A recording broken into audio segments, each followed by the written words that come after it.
Prévert et Carnet étaient très en colère parce qu'ils sortaient de chez un producteur qui venait de leur refuser leur scénario pour des raisons X.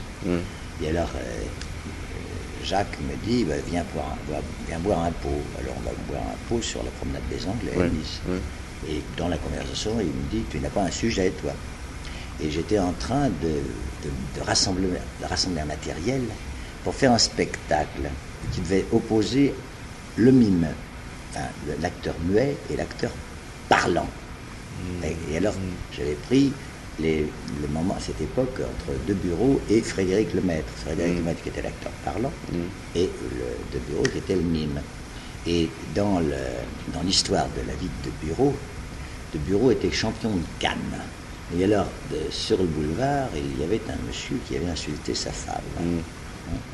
Et il s'était battu avec le monsieur, et il avait eu un coup de canne malheureux, il avait tué le monsieur. Et alors tout le monde était allé au jugement, non pas pour voir Debureau acquitté ou puni, condamné, mais pour entendre le son de sa voix. Et c'était un souvenir que j'avais eu à cause de Charlie Chaplin. Comme nous adorions Charlie Chaplin, mais avec tous ses films muets. Et quand il a commencé à faire du parlant, on s'est tous précipités pour entendre le son de la voix de Chaplin. Alors c'était l'association d'idées que j'avais. Et alors quand Jacques me dit t'as pas un sujet, je lui raconte ça. Et je dis, il me semble que ça ferait un très beau sujet de cinéma parlant, parce que ça correspond avec Chaplin. Elle me dit, tiens, écris-en quelques pages, et puis on va le présenter au... Alors, c'était, comme je vous disais au départ, une importance, si c'est le sujet t'intéresse, je te parle de tous mes bouquins et tout ça. Mais avec son génie, Prévert n'est pas arrivé au crime. C'est-à-dire que si, à la toute fin, il tue Chandabi, n'est-ce pas ? Mais il n'y a pas eu de jugement, ni rien du tout. Il a traité la moitié des sujets. Mais l'idée d'opposer le maître à Debureau, c'est le vôtre. C'était l'idée d'opposer l'acteur parlant avec l'acteur silencieux.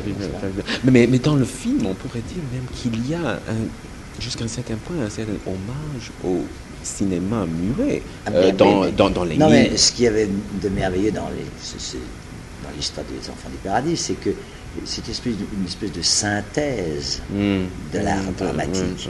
Parce qu'il y a hommage au muet, comme vous dites, et puis il y a toute la valeur du parlant, mais il y a aussi toute la pantomime, puis c'est aussi l'atmosphère du théâtre, des coulisses.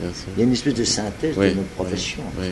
Et alors, la façon dont ça a été tourné, dont Carnet et Prévert ont rassemblé la troupe, c'était tous les copains.